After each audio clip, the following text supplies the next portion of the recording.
हम लोगों ने जो यूनिट 4 में अब तक बात की है that is about route service criteria, किस तरह से हम उसके थ्रू स्टेबिलिटी को कैलकुलेट कर सकते हैं, राइट। तो मैं यहाँ पे आगे जाने से पहले फिर एक बार एम्फेसिस करूंगा कि अगर आपने अभी तक राउट सर्विस को अच्छे से नहीं किया है या नहीं समझ पाए हैं या कोई भी आपको अगर डाउट है, आपको जरा सा भी याद ना हो राउट सर्विस, तो आप पहले प्रीवियस लेक्चर को देखिएगा, उसके बाद ही इस लेक्चर को स्टार्ट कीजिएगा, क्योंकि इसमें आपको आरएस की जरूरत पड़ेगी।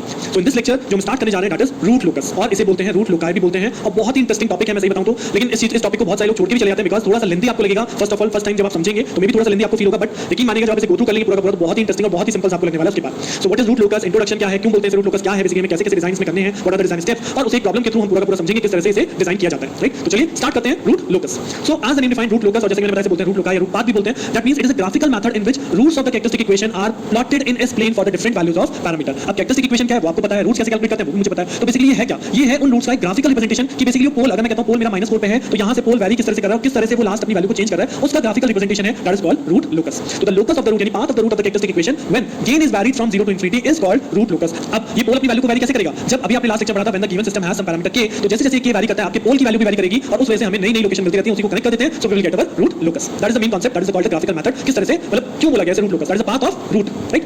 क्या बोला मैंने, इसे फिर से मैथमेटिकली समझ लीजिए क्या चीज थी। We have considered system suppose gs = k / s s + 2 and hs = 1। तो मैं कैरेक्टरिस्टिक इक्वेशन कैलकुलेट कर सकता हूं बाय द फॉर्मूला 1 + gs = 0। तो यहां मैंने कैरेक्टरिस्टिक इक्वेशन कैलकुलेट करी एंड देन इस इक्वेशन को सॉल्व किया तो आई will gate s² + 2s + k = 0, right. अब अगर मैं आपको बोलूं कि इस इक्वेशन के, इस क्वाड्रेटिक इक्वेशन के आपको रूट्स कैलकुलेट करने हैं, तो एज पर द तरह formula -b + -√b² - 4ac divided by 2a, अगर आप इस इक्वेशन के रूट्स कैलकुलेट करते हैं तो you will find that first root is -1 + √1 - k and the second root is -1 - √1 - k। That means जैसे जैसे आपका ये k वैरी करेगा, अगर मैं कहता हूं k = 0 है तो यहां पे रूट की वैल्यू क्या बनेगी, -1 + √1 यानी 0 हो जाएगा, और -1 - 1 यानी k हो जाएगा -2, यानी वैल्यू बदल गई ना। अगर k की वैल्यू 1 है तो कुछ और वैल्यू मिलेगी, k की वैल्यू 2 है तो कुछ और वैल्यू मिलेगी। तो यहां पे बोला था जैसे जैसे k वैरी करेगा the roots gives the loci in the s plane, that means आपको रूट का डिफरेंट वैल्यू मिलेगी। अब अगर डिफरेंट वैल्यू को आप पुट करते चले जाएं तो आपको एक पर्टिकुलर पाथ मिल जाएगा, इस पाथ को आपको जॉइन कर देना, that becomes a path of root, जिसे हम बोलते हैं रूट लोकस। बट अगर मैं आपसे बोलूं कि आप इस वैल्यू को कैसे पुट करते जाओ, कैलकुलेट द वैल्यूज और उसके बाद आप एक प्लॉट पुट करो, तो it will be very difficult. So root locus यानी इस पाथ को बनाने का जो मेथड है वो अब हमें आगे डिस्कस करना है, बहुत इंपॉर्टेंट है। क्वेश्चन शॉर्ट आपको आएगा पेपर के अंदर कि आपको एक रूट लोकस डिजाइन करना होगा, राइट। तो चलिए देखते हैं किस तरह से हम रूट लोकस को डिजाइन करते हैं। So for designing I have considered a particular problem, क्योंकि यहां पे सारी चीज जो है प्रॉब्लम पे ही बेस्ड है। कंट्रोल सिस्टम जैसे मैंने आपको पहले बोला था this is totally numerically based. अगर मैं बोलूं तो थ्योरी बहुत नाम की है, मतलब कांसेप्चुअल आपका न्यूमेरिकल चलता जाएगा। So I have taken the same question like the forward path transfer function. Now see what is the forward path transfer function, that is called gs। आप फॉरवर्ड पाथ बोलो या ओपन लूप बोलो, that is the same thing of a unity feedback. तो unity feedback हो गया, hs की value क्या हो गई, 1 हो गई,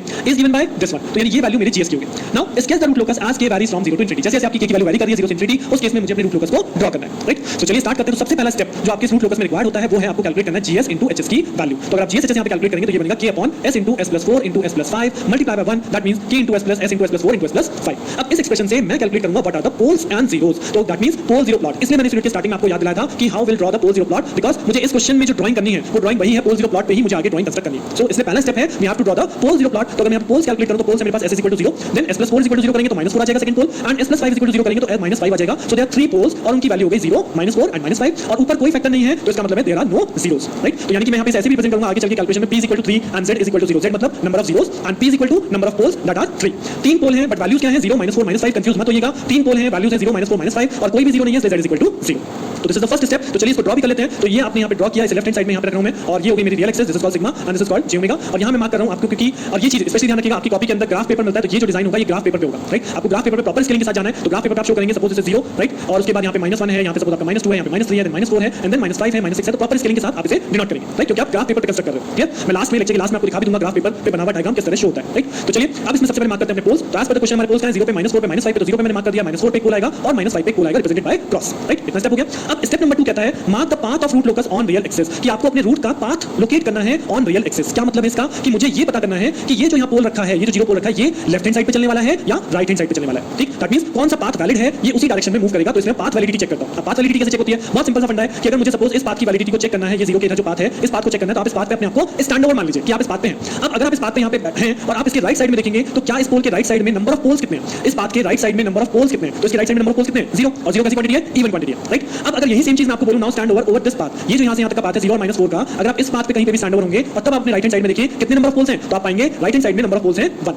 राइट। इसी तरह से अगर मैं बोलूं -4 और 5 के बीच में आप स्टैंड ओवर हो जाइए, -4 और 5 के बीच में, तो अब इसके राइट हैंड साइड में कितने पोल आ रहे हैं, इसके राइट हैंड साइड में पोल आ रहे हैं 2। ऐसे अगर आप -5 के बाद कहीं पे भी स्टैंड ओवर हो जाएंगे इस पूरे पाथ में, तो आपको दिखेगा the poles on the right hand side from this path will be 3, right. So मैं क्या कह रहा हूं, मैं आपको पर्टिकुलर पाथ पे स्टैंड ओवर होने को कह रहा हूं, पर्टिकुलर पाथ के राइट साइड में नंबर ऑफ पोल चेक करने के लिए कह रहा हूं। अब कौन सा पाथ यहां पे वैलिड है? तो पाथ वैलिड वो होगा जिसके राइट हैंड साइड में ऑड नंबर ऑफ पोल्स आएंगे। कौन से नंबर ऑफ पोल्स आएंगे? Odd number of poles. तो अगर आप यहां देखिए तो यहां पे पाथ वैलिड नहीं है, क्यों? क्योंकि इसके राइट साइड में कितने पोल्स हैं? 0 0 is a even quantity. But वहीं पे ये पाथ मेरा वैलिड है बिकॉज़ इस पूरे पाथ पे अगर मैं कहीं पे भी स्टैंड ओवर होता हूं तो इसके राइट साइड में कितने नंबर ऑफ पोल्स आने वाले हैं? 1, दैट इज ऑड क्वांटिटी। तो this path is valid. Similarly -4 5 वाला पाथ फिर वैलिड नहीं होगा। अनदर वैलिड पाथ कौन सा है? इस 5 के बाद ही कंप्लीट पाथ आपका वैलिड होगा बिकॉज़ इस पाथ में आप कहीं पे भी स्टैंड ओवर हो जाइए, सो आपके राइट हैंड साइड में नंबर ऑफ पोल्स जो काउंट हो रहे हैं 1 2 and 3, that is odd number quantity, right? तो ये सेकंड स्टेप का मतलब है कि अगर मुझे रूट लोकस डिजाइन करना है तो सबसे पहली चीज मैंने अपना पोल जीरो प्लॉट बनाया, उसके बाद मैंने इसमें चेक करा कि बेसिकली कौन सा पाथ वैलिड है। इससे मुझे क्या पता चलेगा कि अब अगर मैं आपको बोलूं कि पोल जीरो किस डायरेक्शन में मूव करेगा, तो ये पोल जीरो इस लेफ्ट डायरेक्शन में मूव करेगा बिकॉज़ इसके राइट साइड में तो पाथ वैलिड ही नहीं है, राइट? सिमिलरली अगर आप पॉइंट 4 को देखेंगे, इस पोल को देखेंगे तो ये पोल अपने राइट साइड में मूव करेगा बिकॉज़ लेफ्ट हैंड साइड में इस पे वैलिड पाथ ही नहीं है। सिमिलरली अगर -5 वाले पोल को देखें तो ये इस डायरेक्शन में मूव करेगा लेफ्ट हैंड साइड बिकॉज़ इसके यहां पे वैलिड पाथ नहीं है।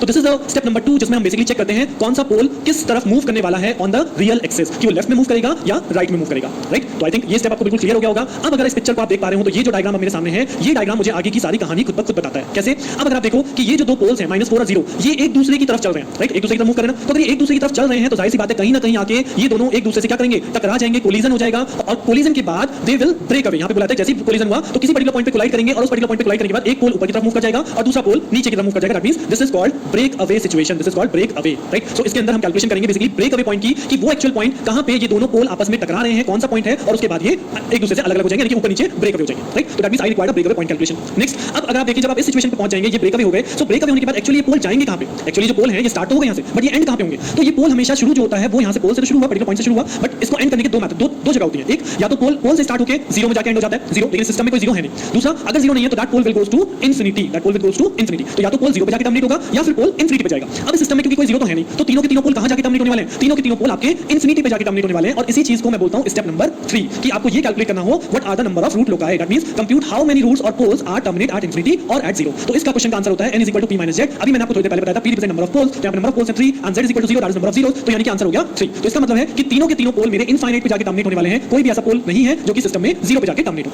राइट? सो ये चीज आपके स्टेप में भी है। और जैसे कि मैंने थोड़ी देर पहले बोला था कि ये डायग्राम आपको ऑटोमेटिकली दिखा देता है कि आपका ग्राफ कैसे ड्रॉ होने वाला है। यहां मैं रफ स्केच बता रहा हूं, तो यही रफ स्केच आगे चल के फाइनल स्केच में बदल जाता है और यही से मुझे पता चलता है मुझे कौन-कौन सी वैल्यूज कैलकुलेट करनी है। सो फर्स्टली मैंने क्या बताया था, कोलिजन होगा, ब्रेक अवे है, तो मैं आगे चल के ब्रेक अवे कैलकुलेट करने वाला हूं। देन अब कोलिजन के बाद जब एक दूसरे से ऊपर नीचे मूव करेंगे और एक पोल ये 5 वाला इधर जा रहा है, देखिए तो ये अल्टीमेटली इंफिनिटी तक जाना है। तो अब ये किस डायरेक्शन को फॉलो करें? जैसे अगर ये 5 वाला है तो क्या ये इसी डायरेक्शन में चलता रहे, इंफिनिटी पहुंच जाए, या ये जैसे ऊपर नीचे चलेगा तो ये किस डायरेक्शन में जाए? डायरेक्शन मेरे पास पूरी है 0 से लेकर 360 डिग्री, तो किस डायरेक्शन पे, किस एंगल पे मूव करेंगे पोल, मुझे ये पता करना है। और ये किस एंगल पे मूव करेंगे, इसके लिए होता है angle of asymptote, angle of asymptote, right? Angle of asymptote, जो कि हमें ये बताता है कि बेसिकली पोल किस डायरेक्शन में चलने वाला है और अंत में वो जाके इनफाइनाइट पे टर्मिनेट हो जाएगा। So your next step is basically you will calculate the angle of asymptote. So यहां पे एंगल ऑफ असिम्प्टोट का ये स्टेप है जिसे मैं स्टेप नंबर 5 बोलता हूं, बिफोर मैं बता दूंगा क्या है। तो angle of asymptote is calculated by this formula phi = 2k + 1 / p - z * 180 degree, where k क्या है 0 1 2 3 as on आप रखते जाएंगे। तो बेसिकली सबसे पहले आप k = 0 रखिए। तो जब इस क्वेश्चन के अंदर k = 0 रखेंगे तो ये बनेगा 2 + 2 * 0 + 1 / p - z। Now what is p - z? p is number of poles, z is number of 0, तो ये आपका 3 - 0 हो गया मल्टीप्लाई बाय 180 डिग्री, तो that means I got 60 degree. अगर k = 1 रखेंगे तो ये बन जाएगा 2 * 1 2 2 + 1 3 3 / 3, तो ये आ गया 180 डिग्री। और k = 2 रखेंगे तो दिस इज 300 डिग्री। तो मैंने तीन ही वैल्यू कैलकुलेट करी, क्यों? क्योंकि मेरे सिस्टम में तीन पोल हैं जिनका मुझे एंगल कैलकुलेट करना है कि वो बेसिकली कौन से एंगल पे मूव करने वाले हैं, राइट? तो अगर आप इस स्टेप से देखेंगे तो मुझे तीन एंगल मिल चुके हैं, 60 डिग्री, 180 डिग्री एंड 300 डिग्री। तो इसका मतलब होता है कि ये जो डायग्राम हमने बनाया, हमने एंगल ऑफ असिम्प्टोट कैलकुलेट कर लिया, ये डायग्राम हमारा चल रहा है ऑन द ग्राफ पेपर। तो इस डायग्राम पे मुझे पता चल गया ये पोल टर्मिनेट होगा, मतलब यहां से ब्रेक अवे होगा, and one pole moves into direction of 60 degree, one pole moves in direction of 300 degree, and one pole move in direction of 180 degree. तो अगर आप देख पा रहे हो यहां पे 180 डिग्री डायरेक्शन कौन सी है? जी हां, दिस इज कॉल्ड 180 डायरेक्शन, और ये पोल ऑटोमेटिकली आपका 180 की डायरेक्शन में जा ही रहा है, कोई प्रॉब्लम नहीं है। नेक्स्ट, ये जो दोनों पोल हैं 60 और 300 पे जाने हैं, तो ये आपका 60 डिग्री को फॉलो करेगा और ये आपका 300 को फॉलो करेगा। तो उसको पर्टिकुलर उसी डायरेक्शन में फॉलो करवाने के लिए हम यहां पे इन एंगल ऑफ असिम्प्टोट को एक पर्टिकुलर पॉइंट पे ड्रॉ कर देते हैं कि कहां पे 60 डिग्री आएगा, कहां पे 300 डिग्री आएगा, कहां पे आपका आएगा 180 डिग्री। सो ड्राइंग करने के लिए अगर आपको एंगल ड्राइंग करने के लिए बोलूं तो what you require a D. So D ले जाना मत भूलिएगा अपने पेपर के दौरान, क्योंकि अगर आपको रूट लोकस अटेम्प्ट करना है, सो रिक्वायर अ डी, चांदा जिसे बोलते हैं हिंदी में, जिसके थ्रू आप एंगल को ड्रॉ करते हैं, right? So if you remember कि हम डी से कैसे एंगल नोट करते हैं, तो आपको एक पर्टिकुलर पॉइंट चाहिएगा जहां पे आपको उस एंगल को ड्रॉ कर सकते हैं। तो what is that particular point? तो उस पर्टिकुलर पॉइंट को यहां पे बोला जाता है सेंट्रॉइड ऑफ असिम्प्टोट, यानी कि calculation of centroid, and this will be calculated by the formula sum of poles minus sum of zeros divided by p - z। Now look at this, sum of poles, अब यहां पे number of poles नहीं है, यहां पे सम of poles है। तो हमारे पास पोल्स कौन-कौन से थे? 0 है, -4 है, -5 है। तो अगर मैं इनका सम करूं तो क्या बनेगा? -9। तो -9 - 0 divided by 3 - 0, you will get -3। That means centre of asymptote, centroid कहां पे है? सेंट्रॉइड रिप्रेजेंट कर रहे हैं सिग्मा a से, एंड इट इज -3। तो जो मैं आपको बात बोल रहा था कि एंगल आपको कहां पे बनाने हैं, ये एंगल आपको बनाने हैं इस -3 पॉइंट पे। दिस इज द -3 पॉइंट, यहां पे आपका -3 पॉइंट है। तो बेसिकली इस -3 पॉइंट पे मैं एंगल को कंस्ट्रक्ट करने वाला हूं। कैसे? यहां पे मैं डी रखूंगा, एक लाइन में बना दूंगा 60 डिग्री एंगल के लिए, तो this is my 60 degree angle, एक लाइन में बना देंगे 30 डिग्री एंगल के लिए, तो दिस इज 30 डिग्री एंगल, और एक लाइन में बना देंगे 180 डिग्री, जो कि ऑलरेडी इसी के ऊपर आनी है, तो कोई बनाने की जरूरत नहीं है। Ultimately I require these two 60 and 300, right? तो अगर मैं फिर से एक सबक करूं, यहां पे कहानी को वापस जोड़ूं, तो मैंने ये पोल जीरो डायग्राम बनाने से शुरू किया था, उसके बाद मैंने इनके पाथ को लोकेट किया और जैसे ही मैंने पाथ लोकेट किया तो आई रिक्वायर्ड कि पोल मूव कहां करेंगे, तो पोल मूव कहां करेंगे वो बताता है एंगल ऑफ असिम्प्टोट, और एंगल ऑफ असिम्प्टोट किस पॉइंट पे ड्रॉ करना है वो बताता है सेंट्रॉइड ऑफ असिम्प्टोट। तो मैंने यहां सेंट्रॉइड कैलकुलेट किया, उसमें मैंने एंगल्स ड्रॉ कर दिए जो कि आप ऑलरेडी स्टेप्स यहां पे कैलकुलेट कर चुके हो, राइट। तो एंगल ऑफ असिम्प्टोट ड्रॉ हो चुका। नाउ अब इतना पार्ट करने के बाद हमें एक और चीज यहां पे मिली थी कि जब दो पोल एक दूसरे की तरफ चल रहे हैं तो there will be must be a collision, और आफ्टर कोलिजन ये दोनों पोल एक दूसरे से अलग-अलग हो जाएंगे। दैट मींस अब मुझे वो पर्टिकुलर पॉइंट निकालना है जहां पे ये एक्चुअल ब्रेकअप हो रहा है, जहां पे एक्चुअल कोलिजन हो रहा है, and that is called break away calculation. So break away calculate होगा या नहीं होगा ये आपको ग्राफ देख के पता चल जाएगा। ऐसा कोई हार्ड फास्ट नहीं कि मुझे ब्रेक अवे निकालना है। अगर आपको नहीं दिख रहा ब्रेक अवे हो रहा है तो ब्रेक अवे क्यों कैलकुलेट करूंगा, नहीं करूंगा। सो दैट्स व्हाई मैंने आपको पहले बोला कि ग्राफ को रफली यहां पे बनाते हुए चलना पड़ता है, सो दैट हमें आईडिया लग जाए कि हमें कौन-कौन से स्टेप की नेसेसिटी है, राइट। सो ब्रेक अवे देख लेते हैं कैसे कैलकुलेट होता है। So I will calculate the break away. So break away point के लिए मैं यहां पे कैलकुलेट करूंगा CE यानी 1 + GSHS = 0, that is called characteristic equation, और GSHS मुझे क्वेश्चन में गिवन है और यहां मैंने कैलकुलेट कर लिया ब्रेक अवे पॉइंट के लिए CE, राइट। अब इस CE को कैलकुलेट करने के बाद यहां से आप k की वैल्यू सॉल्व कीजिए, तो अगर यहां से k की वैल्यू सॉल्व करेंगे तो इक्वेशन क्या हो जाएगी -(s3) -(9s²) -20s। अब इसे करिए डिफरेंशिएट dk/ds और इसे कर दीजिए इक्वल टू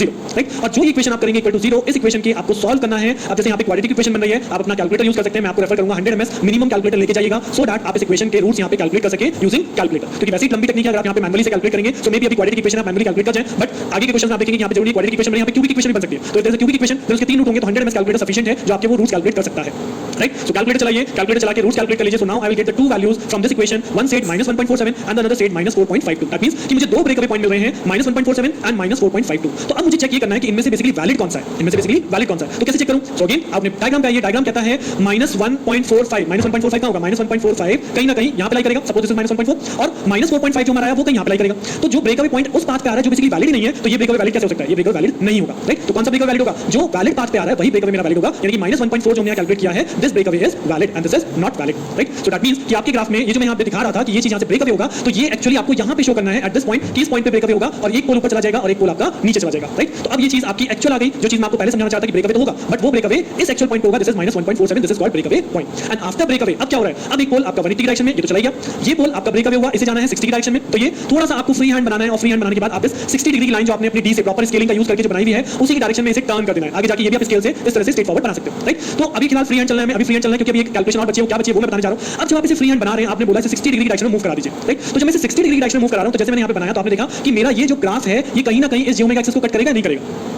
ये चीज मुझे कौन बता रहा है? ये चीज मुझे एंगल बता रहा है। इस एंगल से मुझे पता चल रहा है कि जब ये 60 डिग्री की डायरेक्शन मूव करेगा तो ये इस एक्सिस को कट करेगा ही करेगा। लेकिन अगर सपोज मेरा एंगल होता 135 डिग्री का या ग्रेटर देन 90 डिग्री का या 90 डिग्री का और मैं कहता हूं 90 डिग्री पे जाना है, तो क्या ये चीज कट होती? जी नहीं, ये चीज कट नहीं होती। तो ये चीज फिर मैं वही चीज यहां पे बोलूंगा कि according to the question, according to the graph, पहले क्वेश्चन में जो नहीं आप सब चीजें समझ जाएं, बट यहां पे आपको समझना पड़ेगा कि अकॉर्डिंग टू द डायग्राम मुझे किस किस स्टेप की नीड आ रही है। ब्रेक अवे की नीड थी, मैंने ब्रेक अवे कैलकुलेट किया। अब ब्रेक अवे के बाद मुझे समझ में आ रहा है जब पोल 60 डिग्री की डायरेक्शन में जाएगा so it will cut this imaginary axis. तो कौन से पर्टिकुलर पॉइंट पे ये बिल्कुल यहां पे किस पर्टिकुलर पॉइंट पे मैच होने वाला है, इस पर्टिकुलर पॉइंट ऑफ कांटेक्ट को मुझे कैलकुलेट करना है और इसे बोलते हैं point of intersection, point of intersection. So again point of intersection calculate करना जरूरी है या नहीं है, that is again comes to your question कि आपको क्वेश्चन खुद ब खुद बता रहा है कि हां जी पॉइंट ऑफ इंटरसेक्शन चाहिए। Now how will I calculate point of intersection? तो पॉइंट ऑफ इंटरसेक्शन के लिए I will this is the same step जो आपने राउट सर्विस में फॉर्म किया था, सेम राउट सर्विस यहां पे अप्लाई हुआ है। कैरेक्टरिस्टिक इक्वेशन लीजिए जो भी आपने ब्रेक अवे पॉइंट निकालने के लिए कैलकुलेट की थी, द सेम कैरेक्टरिस्टिक इक्वेशन को मैं यहां पे यूज करूंगा। ये कैरेक्टरिस्टिक इक्वेशन इससे हम राउट सर्विस फॉर्म करेंगे। ये हमने राउट सर्विस फॉर्म कर लिया, s3 s2 s3 power 0 s3 coefficient 1 s3 coefficient 20 then 9k, और उसके बाद हमने इसे सॉल्व किया। So I will get this type of array. अब इसमें हम कैलकुलेट करते थे वैल्यू ऑफ k। तो वैल्यू ऑफ k कैसे करते थे? k must be greater than 0 from this factor, और 180 minus k divide by 9 must be greater than 0, so k is greater than what 180 degree, k is less than 180 degree. यहां से अगर आप solve करेंगे तो k become less than 180। So what is the range? k greater than 0 less than 180। तो ultimately मैं point of intersection में ये मेथड क्यों लगा रहा हूं? क्योंकि मुझे चाहिए ऑक्सीलेशन फ्रीक्वेंसी। अगर आपको याद हो अपने लास्ट लेक्चर में मैंने इस पे जोर भी दिया था ऑक्सीलेशन फ्रीक्वेंसी, और ऑक्सीलेशन फ्रीक्वेंसी के मुझे क्या चाहिए? वो वैल्यू चाहिए कि जहां पे सिस्टम क्या होता है? Marginally stable. तो मैं that means k is equal to 180 पे सिस्टम क्या होगा? मार्जिनली स्टेबल, क्योंकि लेस देन 80 पे स्टेबल है, तो इक्वल टू 180 पे मार्जिनली स्टेबल। और इक्वल टू 180 वाली कंडीशन में कहां से मिली? यहां से मिली ना। तो इसके ऊपर से क्या निकालूंगा? इसके ऊपर से बनाऊंगा auxiliary equation 9s² plus k is equal to 0, जिसमें k को रखेंगे 180, तो I got the value of s, और उस s की जगह j ओमेगा पुट करके आप लोगों ने कैलकुलेट की थी फ्रीक्वेंसी, राइट। एक बार मैं फिर यहां पे बोल रहा हूं कि आपको टिपिकल लगने वाला है, हो सकता है एक बार में आप रूट लोगोस को कंप्लीट भी ना करें, बट मैं फिर भी रेफर करूंगा just complete in one go, but before that आपके सारे कांसेप्ट क्लियर हो, राइट। सो अगर आपको याद हो ये हमारी 9s² plus k is equal to 0, तो यहां से s की वैल्यू आ गई प्लस माइनस j 4.47। अब यहां पे मुझे फ्रीक्वेंसी नहीं चाहिए तो मैं इसे j ओमेगा पुट नहीं कर रहा हूं, केवल मुझे यही फैक्टर चाहिए था, s is equal two plus minus j 4.47। तो actually this is the intersection point, this is the intersection point जहां बेसिकली लिखा हुआ है 4.47 and here it is minus j 4.47। तो जैसे मैंने आपको स्टार्टिंग में बोला था, now all the steps are completed and this is the graph paper जो आपके आंसर कॉपी में गिवन होता है आज की डेट में। ग्राफ पेपर पीछे गिवन है और इसे ग्राफ पेपर पे भी बनाइएगा, अदरवाइज आपको नंबर नहीं मिलेंगे, ठीक है। आप अपना रफ स्केच जो मैंने यहां पे रफ स्केच बताया, you can draw this rough sketch anywhere, rough में फेयर में कोई प्रॉब्लम नहीं है, but the final will be drawn on this graph paper. वही सेम चीज है, देखिए यहां पे ग्राफ पेपर पे आप स्केलिंग कर लेते हैं, तो यहां पे 0 मेंशन है, यहां पे -1 मेंशन है, ये -2 है, -3 है, -4 है, -5 है, एंड देन कंटिन्यू है। तो यहां पे कोई मैंने मार्क किया हुआ पाथ, तो जो पाथ आपका वैलिड है उसी पाथ को डार्क लाइन से मार्क कीजिएगा, बाकी कुछ भी नहीं दिखाना है, बाकी लाइट लाइन रखिए ताकि आपका आंसर बिल्कुल क्लियरली शो। 4 और 5 के बीच में कोई पाथ नहीं है, 5 से फिर हमारा पाथ था और ये पोल इस डायरेक्शन में जा रहा था। नाउ 0 और 4 वाले पोल एक दूसरे की तरफ चलेंगे, तो इस पॉइंट से यहां पे ब्रेकअप हो रहा है, this point is clearly mention over here 1.47 negative sign,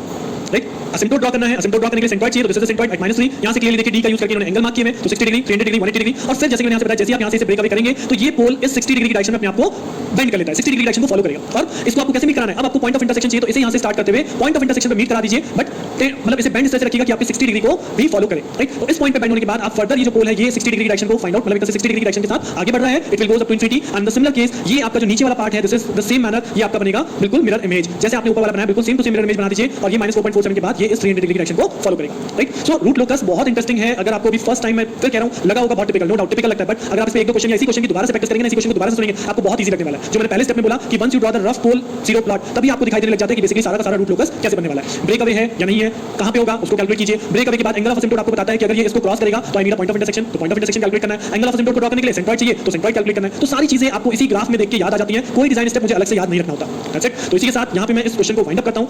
I hope आपको रूट लोकस समझ में आया होगा। एक बार इसी क्वेश्चन को दोबारा से कीजिएगा। नेक्स्ट लेक्चर में मैं एक और प्रॉब्लम डिस्कस करूंगा रूट लोकस की, जिसमें ये स्टेप तो होंगे, साथ ही साथ ये जो प्रॉब्लम हमने की है इसमें कोई कॉम्प्लेक्स पोल नहीं है, इसमें कोई कॉम्प्लेक्स पोल्स नहीं है, तो हम जो नेक्स्ट लेक्चर में क्वेश्चन करेंगे उसमें मैं लेके आऊंगा प्रॉब्लम जिसमें कॉम्प्लेक्स पोल भी होगा। तो उसमें आपका बेस स्टेप तो ये सारे रहने वाले हैं, और उसके बाद एक स्टेप और जुड़ जाएगा कि अगर कॉम्प्लेक्स पोल है तो उस केस में हमें क्या करना होता है, राइट। सो मिलते हैं नेक्स्ट लेक्चर में, तब तक के लिए आप इस लेक्चर को अच्छे से प्रैक्टिस कीजिएगा। Do practice with your own root locus graph paper पे ड्रॉ करके देखिए, रफ पेपर पे ड्रॉ करके देखिए, कोई प्रॉब्लम नहीं है, बट ड्रॉ जरूर कीजिए, राइट। मिलते हैं नेक्स्ट लेक्चर में, थैंक यू।